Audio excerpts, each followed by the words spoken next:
ওদের করতে দাও, আমরা বাঁচি। গোবরটা ফেলতে বলুন, তারপরে বুঝতে পারবে কতটা কষ্ট।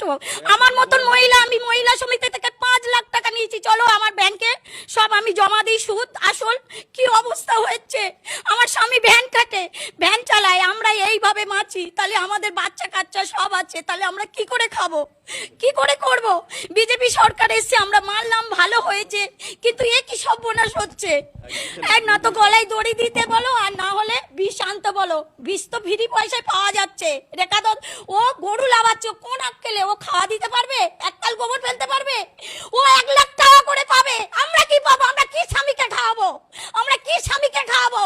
আমরা বাচ্চা কাচ্চাকে কি খাওয়াবো? ও তো বাচ্চাকে হোস্টেলে দিয়ে মানুষ করাবে, আর আমরা কি দিয়ে মানুষ করাবো? আমরা খেটে খাই, গোবর ফেলে খাই, এই তো খাটাল ধুয়ে এসছি। আমরা ছেঁড়া জামা পরে ঘুরে বেড়াই, আমরা ভদ্রভাবে নয়, আমরা লেখাপড়া জানি না। ও কি ও তাদের সরকারকে বলো আমাদের এবারটা মুকুব করে দিতে বলো।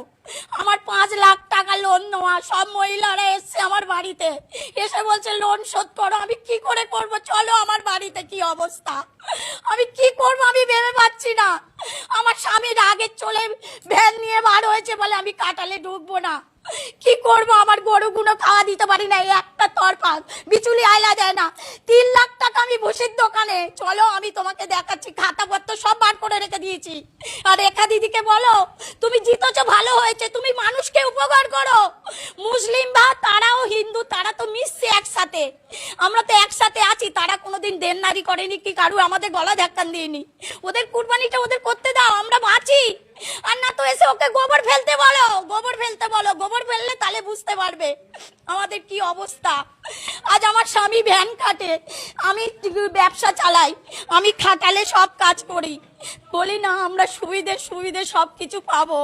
আমি কি করব এবার, আমি কি করব? আমার এই 5 লাখ টাকা ব্যাংকে দেনা, আরো বাইরে থেকে 3 টাকা করে 4 টাকা করে সুদে নিয়েছি 5 লাখ টাকা, তাতে কি করে মেটাবো? আমি